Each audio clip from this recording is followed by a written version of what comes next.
സുഹൃത്തുക്കളെ എല്ലാവർക്കും നമ്മുടെ പുതിയ സ്വാഗതം. ഇന്ന് ഞാൻ നിങ്ങളുടെ അടുത്ത് പറയാൻ വന്നിരിക്കുന്ന ഒരു കാര്യം എന്താണെന്ന് വെച്ച് കഴിഞ്ഞാൽ നമ്മുടെ മോഹൻലാൽ മലയാള സിനിമയുടെ ഇതിഹാസം, മലയാളത്തിൻ്റെ മഹാനടനം, വിസ്മയം എന്നൊക്കെ നമ്മൾ പല രീതിയിൽ പല പേരുകളിൽ വിളിക്കുന്ന ലാലേട്ടൻ സംഗീച്ചായുള്ള ഒരു വ്യക്തിയാണെന്നുള്ളത് നമ്മൾ പലപ്പോഴും ചർച്ച ചെയ്തിരുന്നു. മമ്മൂക്കയുടെ വിഷയങ്ങൾ വന്നപ്പോഴും മമ്മൂക്കയുടെ വീട്ടിലെ റെയ്ഡ് വന്നപ്പോഴും ഒക്കെ മിണ്ടാതിരുന്ന ലാലേട്ടനെ പറ്റി നമ്മൾ ചർച്ച ചെയ്തിരുന്നു. അന്നൊക്കെ ഇത് ചർച്ച ചെയ്യുമ്പോൾ പല ആളുകളും പറഞ്ഞിരുന്നത്, ഇത് പറയാൻ നിനക്ക് എന്ത് യോഗ്യതയാണുള്ളത്, അല്ലെ ഇവർക്കിടയിൽ ഒരു പ്രശ്നവുമില്ല, നീ എന്തിനാണ് ആവശ്യമില്ലാത്ത കാര്യങ്ങൾ പറയുന്നത്, മോഹൻലാലിന് സംഗീച്ചായുള്ള നിന്നോട് ആരാ പറഞ്ഞു എന്നൊക്കെ പലരും പറയുകയുണ്ടായി. അതിന് പൂർണ്ണമായിട്ടുള്ളൊരു തെളിവ് ഇന്ന് കാണിക്കാൻ വേണ്ടിയിട്ടാണ് ഞാൻ വന്നിരിക്കുന്നത്. അതായത് മോഹൻലാലിൻ്റെ ഉള്ളിലുള്ള ഉറങ്ങിക്കിടക്കുന്ന ആ സംഘിക്കുട്ടനെ പുറത്തേക്ക് വലിച്ചിടുന്ന ഒരു കാഴ്ച. മോഹൻലാൽ പറഞ്ഞത്, നരേന്ദ്രമോദിജി വലിയൊരു നേതാവ്, നല്ലൊരു നേതാവ്, നരേന്ദ്രമോദിയെ മാതൃകയാക്കണം, ഇങ്ങനെയുള്ള ഒരു നേതാവാണ് നമ്മുടെ നാട്ടിൽ ആവശ്യം എന്നൊക്കെയാണ് പറയുന്നത്. ഇങ്ങനെയാണ് പോസ്റ്റ് പറയുന്നത്. മോദിയുടെ വാക്കുകളിൽ കരുത്തും വ്യക്തതയുമുണ്ട്, അദ്ദേഹം ഒരു മികച്ച ഭരണാധികാരിയാണ്, പ്രശംസിച്ച് മോഹൻലാൽ പ്രതികരണം പോഡ്കാസ്റ്റിൽ. മോദിയുടെ വാക്കുകളിൽ കരുത്തും വ്യക്തതയും ഉണ്ട് എന്നൊക്കെ പറഞ്ഞുകൊണ്ടാണ് മോഹൻലാൽ അത് പറഞ്ഞിരിക്കുന്നത്. അതിൽ ഒരുപാട് നല്ല കമൻറ്റുകളൊക്കെ ഉണ്ട് കേട്ടോ. ആ കമൻറ്റുകൾ ഞാൻ വായിച്ച് കേൾപ്പിക്കാം. യോജിക്കുന്നു, ലാലേട്ടനും മോദിയും നല്ല നടന്മാരാണ്. മോഹൻലാൽ ഒരു മികച്ച ആക്ടറാണ്, എല്ലാ വേഷവും നല്ലോണം ചെയ്യും. സത്യമാണ്, രണ്ടുപേരും ഒന്നിനൊന്ന് മികച്ച നടന്മാർ തന്നെയാണ്. ഇന്ത്യൻ പ്രധാനമന്ത്രി അവസാനമായി പത്രസമ്മേളനം വിളിച്ചത് 2014 പാത്രം കൊട്ടി കൊറോണയെ ഓടിക്കാൻ പറഞ്ഞതാവും കൃത്യത, അതോ എപ്സ്റ്റീൻ ഫയലിലുള്ളതോ? താങ്കളെക്കാളും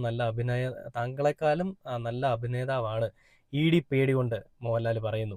നഗലിന് പിന്നാലെ സണ്ണിക്കുട്ടിയും മാടമ്പിള്ളിയിലേക്ക്. മോഹൻലാൽ എന്തൊക്കെയോ ഭയക്കുന്നുണ്ട്. ഈ വേഷവും നല്ല പോലെ ആടി ലാലേട്ടൻ. ഒരു നാണയത്തിന്റെ ഇരുവശങ്ങൾ.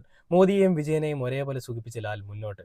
ബാലൻസിങ് JPG വാസ്തവം, പക്ഷെ നട്ടെല്ല് ട്രംപിന്റെ കാലിനടിയിലാണെന്ന് മാത്രം എന്നൊക്കെ പറഞ്ഞുകൊണ്ടാണ് പല ആളുകളും ആ ഒരു കമന്റ് അല്ലെങ്കിൽ അതിലൊരു കമന്റായിട്ട് പറഞ്ഞിരിക്കുന്നത്.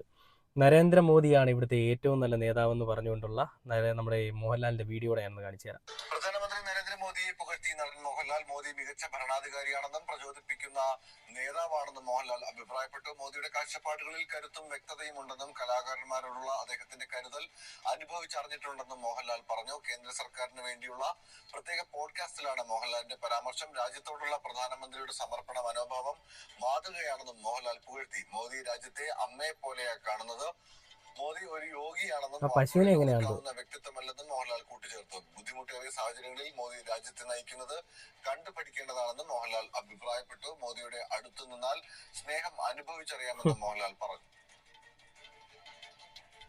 I'm extremely fortunate to have multiple meetings with our Honorable Prime Minister of India, Shri Narendra Modi ji.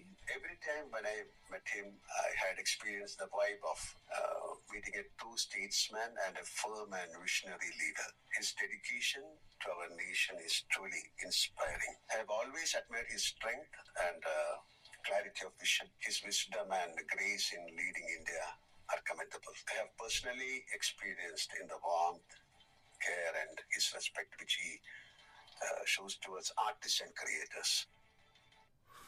ഇത് ലാലേട്ടൻ്റെ മാത്രം അഭിപ്രായമാണെന്നാണ് ഞാൻ മനസ്സിലാക്കുന്നത്. ലാലേട്ടനെ കൊണ്ട് മാത്രമേ ഇങ്ങനെയൊക്കെ പറയാൻ സാധിക്കുകയുള്ളൂ, ലാലേട്ടന് മാത്രമേ ഇതൊക്കെ തോന്നുകയുള്ളൂ. കാരണം ലാലേട്ടനും സംഘികളുടെ ഒരു തരത്തിലുള്ള അടിമയായി മാറിയിരിക്കുന്നു. ലാലേട്ടൻ്റെ ഈ ഒരു അടിമത്തരം, അല്ലെങ്കിൽ ഈ ലാലേട്ടൻ ഈ പേടിച്ച് സംസാരിക്കുന്നത് EDയെ പേടിച്ചിട്ടാണോ ഇനി മറ്റെന്തെങ്കിലും പേടിച്ചിട്ടാണോ എന്നുള്ളത് നമ്മളൊന്ന് ചിന്തിക്കേണ്ടിയിരിക്കുന്നു. കാരണം ലാലേട്ടൻ്റെ ആ വാക്കുകളിൽ എന്തോ ഒന്ന് ഭയമുള്ളതായിട്ട് നമുക്ക് തോന്നുന്നുണ്ട്. ആരെയൊക്കെയോ ഭയക്കുന്നു, ആരെയോ നല്ല സംഘികളെ ഭയക്കുന്നു. ചിലപ്പം ഒരുപാട് പണം വീട്ടിലുള്ളത് കൊണ്ടോ, അല്ലെ ഒരുപാട് പ്രതിഫലങ്ങൾ ഇനിയും വാങ്ങി സിനിമ ചെയ്യണമെന്ന് ആഗ്രഹമുള്ളത് കൊണ്ടോ ഒക്കെ ആയിരിക്കണം പുകഴ്ത്തുന്നത്. ഒരു പക്ഷേ അവരോടുള്ള പേടി കൊണ്ട് തന്നെ ആയിരിക്കണം, അല്ല നമുക്ക് പറയാൻ വേറെ നിർവാഹമില്ല. എന്തെങ്കിലും ഒന്ന് പറഞ്ഞു കഴിഞ്ഞാൽ അടുത്ത ദിവസം ED വീട്ടിൽ വരുമെന്നുള്ളൊരു പേടി കൊണ്ട് പല നടന്മാരും ഒന്നും മിണ്ടുന്നില്ല. നമുക്കറിയാം, ഈ ഗോകുലം ഗോപാലിൻ്റെ വീട്ടിലേക്ക് എമ്പുരാൻ എന്ന് പറയുന്ന സിനിമയ്ക്ക് ശേഷം ED എത്തുന്നു, പൃഥ്വിരാജിൻ്റെ വീട്ടിലേക്ക് എത്തുന്നു, ലാലേട്ടൻ്റെ വീട്ടിലേക്ക് മാത്രം പോയില്ല. എന്തുകൊണ്ട് പോയില്ല? ലാലേട്ടൻ്റെ സംഘിച്ചായ്വ് അവിടെ ഒരു പ്രധാന കാരണമായി. ലാലേട്ടന് ദാദാ സാഹേബ് ഫാൽക്കെ അവാർഡ് കൊടുത്തത് എന്തുകൊണ്ടാണ്? ഇതേ സംഘിച്ചായ്വ് ഉള്ളത് കൊണ്ടാണ്. മമ്മൂക്കയെ ഈ ഒരു ദാദാ സാഹേബ് ഫാൽക്കെ അവാർഡിൽ നിന്ന് ഒഴിവാക്കിയത് എന്തുകൊണ്ടാണ്? ഈ സംഘിച്ചായ്വ് ഇല്ലാത്തത് കൊണ്ടാണ്. മമ്മൂക്കയുടെയും മോഹൻലാലിൻ്റെയും ഒക്കെ ഒരു കാര്യങ്ങളെപ്പറ്റി നമ്മളൊക്കെ പലപ്പോഴും ചർച്ച ചെയ്തിട്ടുണ്ട്. മമ്മൂക്ക ഏത് രാഷ്ട്രീയത്തിലാണ് നിലകൊള്ളുന്നതെന്നും ലാലേട്ടൻ ഏത് രാഷ്ട്രീയത്തിലാണ് നിലകൊള്ളുന്നതെന്നും ലാലേട്ടൻ ഏത് രാഷ്ട്രീയത്തിലാണ് വിശ്വസിക്കുന്നതെന്ന് നമുക്കാർക്കും അറിയില്ല. പക്ഷേ അദ്ദേഹത്തിൻ്റെ പലതരത്തിലുള്ള പ്രസ്താവനകൾ കൊണ്ട് നമുക്ക് മനസ്സിലായിട്ടുള്ളത് അദ്ദേഹം ഈ പറയുന്ന സംഘിക്കുട്ടന്മാരുടെ ഒരു അടിമയായിട്ട് തന്നെ നിലകൊള്ളുന്നു എന്നുള്ളതാണ്. അത് പലപ്പോഴായിട്ട് അദ്ദേഹത്തിൻ്റെ പ്രവർത്തനങ്ങളിലും പലപ്പോഴായിട്ടുള്ള അദ്ദേഹത്തിൻ്റെ പ്രസ്താവനകളിലും ഒക്കെ നമുക്ക് മനസ്സിലായ ഒരു കാര്യം തന്നെയാണ്. പുതുതായിട്ട് എടുത്ത് പറയേണ്ട കാര്യങ്ങളൊന്നും അല്ലത്. അങ്ങനെ ലാലേട്ടൻ ഇത്തവണ അത് റിവീൽ ചെയ്തിരിക്കുകയാണ്, ഞാൻ സംഘികളുടെ ഒരു പുത്രൻ തന്നെയാണ്. നമുക്കിപ്പോൾ ഇത് ഞാൻ പറയുമ്പോൾ പലരും ചോദിക്കും, എല്ലാവർക്കും അഭിപ്രായ സ്വാതന്ത്ര്യമില്ലേ, വിമർശനങ്ങൾ പറയാനായിട്ട് ആർക്കും സ്വാതന്ത്ര്യമില്ലേ, നീ എന്തിനാണ് ഇങ്ങനെ പറയുന്നത് എന്നൊക്കെ ചോദിക്കും. അങ്ങനെ ചോദിക്കുന്നവരോട് എനിക്ക് പറയാനുള്ളത്, നരേന്ദ്രമോദിജി നല്ലൊരു നേതാവാണെന്നുള്ളൊരു കാര്യത്തിൽ എനിക്കൊരു സംശയമില്ല. ആയിരിക്കാം, അല്ല എന്ന് ഞാൻ പറയുന്നില്ല. പക്ഷേ എനിക്ക് ആണ് അല്ല എന്നൊന്നും പറയാനായിട്ട് എനിക്കൊന്നും തോന്നിയിട്ടില്ല. നല്ല നേതാവ് തന്നെ ആയിരിക്കട്ടെ, മോഹൻലാൽ പറഞ്ഞതുപോലെ തന്നെ നല്ല നേതാവായിരിക്കട്ടെ. അങ്ങനെയാണെങ്കിൽ നമ്മുടെ ഈ നരേന്ദ്രമോദിയും ടീംസും ഒക്കെ ഉള്ള നാട് എത്ര സുന്ദരമാവണം നല്ല നേതാവാണെങ്കിൽ. കേരളത്തിൽ വന്നിട്ട് ഇവർ എന്തൊക്കെ വലിയ ഇമ്പാക്റ്റ് ഉണ്ടാക്കുന്നുണ്ടെന്നൊക്കെ പറയുന്നു. ഒരു കോപ്പും ഉണ്ടാക്കുന്നില്ല. ഇവിടെ ഇടതുപക്ഷ സർക്കാർ ഉള്ളതുകൊണ്ട് തന്നെയാണ് ഈ ചാണകം മെഴുകലുകൾ ഇവിടെ വലിയ രീതിയിൽ വരാത്തത്. അതുകൊണ്ട് തന്നെ ഇവർ ഇവിടെ എന്തുണ്ടാക്കിയെന്ന് ചോദിച്ചു കഴിഞ്ഞാൽ ഒന്നും ഉണ്ടാക്കിയിട്ടില്ല എന്ന് നമുക്ക് പറയാൻ പറ്റും. അപ്പോൾ നരേന്ദ്രമോദിജിയെ വാനോളം പുകഴ്ത്തിക്കൊണ്ട് ലാലേട്ടൻ എന്താണ് കാണിച്ചു കൂട്ടാനായിട്ട് ശ്രമിക്കുന്നത്, അല്ലെ എന്ത് പേര് ഉണ്ടാക്കിയെടുക്കാനായിട്ടാണ് ശ്രമിക്കുന്നത്? നല്ലൊരു മനുഷ്യൻ, അല്ല നല്ലൊരു നടൻ, അല്ലെങ്കിൽ വീട്ടിലേക്ക് ഈടി വരാതിരിക്കണം എന്നുള്ള ഒരു ആഗ്രഹത്തിന്മേലാണോ ഇതൊക്കെ ചെയ്തു കൂട്ടുന്നത്? അങ്ങനെ ചിന്തിക്കാതിരിക്കാൻ ഒരു നിർവാഹവുമില്ല. സത്യം അത് തന്നെയാണ്. ആരെയൊക്കെയോ പേടിച്ച് ആരുടെയൊക്കെയോ അടിമയായിട്ട് നിൽക്കുന്ന ലാലേട്ടൻ, ആരെയും പേടിക്കാതെ എല്ലാവരുടെയും മുഖത്ത് നോക്കി പറയാനുള്ളത് പറയുന്ന മമ്മൂക്ക. നമുക്കറിയാം, ഇടതുപക്ഷ സർക്കാരിനോട് അല്ലെ ഇടതുപക്ഷത്തിനോട് അല്ലെ കമ്മ്യൂണിസത്തിനോട് ചായ്വുള്ള മമ്മൂക്ക, ആ കമ്മ്യൂണിസത്തിൽ വിശ്വസിക്കുന്ന മമ്മൂക്ക കമ്മ്യൂണിസ്റ്റ് പാർട്ടിയുടെ പല പരിപാടികളിൽ പോകുമ്പോഴും അവരെപ്പറ്റി തന്നെ, അവർ ചെയ്യുന്ന കൊള്ളരുതായ്മകളെ പറ്റിയും അല്ലെങ്കിൽ അവർ ചെയ്യുന്ന അവരുടെ ഭാഗത്തുള്ള ഫോൾട്ടിനെ പറ്റിയും ഒക്കെ പബ്ലിക്കലി പറയുന്നതൊക്കെ നമ്മൾ കേട്ടിട്ടുണ്ട്. അങ്ങനെ പലപ്പോഴായിട്ട് മമ്മൂക്ക പറയുന്നതും, മമ്മൂക്ക അത് പറയുമ്പോൾ ഇടതുപക്ഷ സർക്കാരിലുള്ള പല ആളുകൾക്കുണ്ടാകുന്ന വിമുഖതയും ഒക്കെ നമ്മൾ പലപ്പോഴായി ചർച്ച ചെയ്തിട്ടുള്ള നമ്മൾ കണ്ടതുമാണ്. അപ്പം അങ്ങനെ മമ്മൂക്ക എന്ത് പറഞ്ഞാലും അല്ലെങ്കിൽ മമ്മൂക്ക പറയുന്ന കാര്യങ്ങളോട് വിമുഖത കാണിക്കുന്ന കമ്മികളെയും സംഘികളെയും കൊങ്ങികളെയും ഒക്കെ ഈ ഒരു കാര്യങ്ങളിലൊക്കെ നമ്മൾ കണ്ടു. ഈ കഴിഞ്ഞ ദിവസം മമ്മൂക്ക പങ്കെടുത്തൊരു പരിപാടിയിൽ വെച്ചിട്ട്, നമ്മുടെ വയനാട് ടൗൺഷിപ്പ് പരിപാടിയിൽ വെച്ചിട്ട് മമ്മൂക്ക പറഞ്ഞൊരു കാര്യം വലിയ രീതിയിൽ വിമർശനാത്മകമായിട്ടുള്ള രീതിയിലേക്ക് വഴിയൊരുക്കുകയും മമ്മൂക്കയെ വളരെ മോശമായിട്ടുള്ള രീതിയിൽ വരച്ച് കാണിക്കാനായിട്ട് ഒരു കൂട്ടം ആളുകൾ ഇറങ്ങിത്തിരിക്കുകയും ചെയ്തതിൻ്റെ ഒരു കാര്യങ്ങളൊക്കെ നമ്മൾ കണ്ടതാണ്. അതായത് ഇടതുപക്ഷ സർക്കാരിൻ്റെ ഒരു വിജയം മാത്രമല്ല ഈ പറയുന്ന ഒരു നമ്മുടെ വയനാട് ടൗൺഷിപ്പ് ഉണ്ടായത്. അത് നമ്മുടെ എല്ലാവരുടെയും പണം കൊണ്ടാണ്, നമ്മുടെ എല്ലാവരുടെയും പൊതുസ്വത്താണ്, നമ്മളെല്ലാവരുടെയും ഒരേപോലത്തെ പ്രയത്നത്തിൻ്റെ ഫലമായിട്ടുണ്ടായതാണെന്ന് പറഞ്ഞപ്പോൾ അതിനെ വളരെയധികം മോശമായിട്ടുള്ള രീതിയിൽ വ്യാഖ്യാനിച്ചുകൊണ്ട് ഇനി മമ്മൂട്ടിയെ ഉണ്ടാവാൻ പാടില്ല, മമ്മൂട്ടിയെ പറിച്ചെറിയാൻ വേണ്ടിയിട്ട് ഞങ്ങൾക്ക് ഒരു കാരണം കാത്തിരിക്കുകയായിരുന്നു, ഞങ്ങൾക്ക് ആ കാരണം കിട്ടി, ആ കാരണമാണ് ഇന്ന് മമ്മൂട്ടി ഈ പറഞ്ഞിരിക്കുന്ന മമ്മൂട്ടിയുടെ പ്രസ്താവന എന്നൊക്കെ പറഞ്ഞുകൊണ്ടാണ് പലരും രംഗത്തേക്ക് വന്നത്. എന്നാൽ മമ്മൂട്ടിക്ക് എന്തെങ്ങനെ എവിടെ പറയണം നല്ല ബോധ്യമുള്ളത് കൊണ്ട് തന്നെയും അദ്ദേഹം ഇനിയും അത് തന്നെ പറയും. അദ്ദേഹം അന്ന് പറഞ്ഞ് അദ്ദേഹത്തിനെ പേടിപ്പിച്ചിരുത്താമെന്ന് പലരും വിചാരിച്ചു.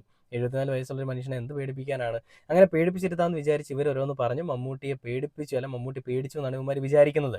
പക്ഷേ നീയൊക്കെ എന്തൊക്കെ എത്രയൊക്കെ പറഞ്ഞാലും പറയാനുള്ളത് അദ്ദേഹം എവിടെയാണെങ്കിലും മുഖത്ത് നോക്കി പറയും. ലാലേട്ടനെ പോലെ പലരെയും സുഖിപ്പിച്ചുകൊണ്ട് ജീവിക്കാനായിട്ട് അദ്ദേഹം ആഗ്രഹിക്കുന്നില്ല എന്നുള്ളത് സാരം. അപ്പം അങ്ങനെ ലാലേട്ടൻ്റെ ഒരു രാഷ്ട്രീയം എന്താണെന്ന് ഇപ്പം നമുക്ക് റിവീലായി.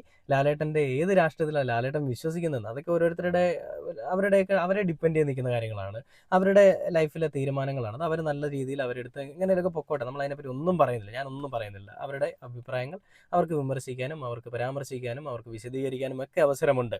പക്ഷേ ഇങ്ങനെ സംഘികളോടൊപ്പം ചേർന്ന് നിന്നുകൊണ്ട് ലാലേട്ടൻ ഈ കളികൾ കളിച്ചു എന്നൊക്കെ ഞാൻ പറഞ്ഞപ്പോൾ എന്നോട് മെഴുകാൻ വന്ന കുട്ടന്മാരൊക്കെ എവിടെയാണ്? ഇനിയും നിങ്ങളുടെ മെഴുകൽ എനിക്കൊന്ന് കാണണം കേട്ടോ. കാരണം മമ്മൂക്കയുടെ ആ ഒരു വിഷയത്തിൽ എന്തുകൊണ്ട് ലാലേട്ടൻ പ്രതികരിച്ചില്ല എന്ന് ഞാൻ ചോദിച്ചപ്പോൾ പലരും പറഞ്ഞത്, ലാലേട്ടനെ സംഘിച്ചായ കൊണ്ടൊന്ന് വരുത്തി തീർക്കാനായിട്ട് നിങ്ങൾ പലരും ഒക്കെ ശ്രമിക്കുകയാണ്, എന്തിനാണ് നിങ്ങൾ ശ്രമിക്കുന്നത്, അല്ല നീ എന്തിനാണ് ശ്രമിക്കുന്നത് എന്നൊക്കെയാണ് ചോദിച്ചത്. ഇങ്ങനൊരു സംഘിച്ചായ കൊണ്ടൊന്ന് വരുത്തി തീർക്കാനായിട്ട് ഞങ്ങൾ ആരും ശ്രമിച്ചിട്ടില്ല. സംഘിച്ചായ ഉണ്ട് എന്നുള്ളത് വളരെ വ്യക്തമായിട്ടൊരു കാര്യമാണ്. ഇന്നിപ്പോൾ ഇതാ അത് വളരെ വ്യക്തമായി, വീണ്ടും വളരെ വ്യക്തമായി കൊണ്ടിരിക്കുന്നു. ഇപ്പം നിങ്ങളിത് പറയുമ്പോൾ നിങ്ങൾ ചോദിക്കും, കഴിഞ്ഞ ദിവസം ഇടതുപക്ഷ സർക്കാരോട് ചേർന്നൊരു പോഡ്കാസ്റ്റ് ചെയ്തില്ല എന്നുള്ളത്.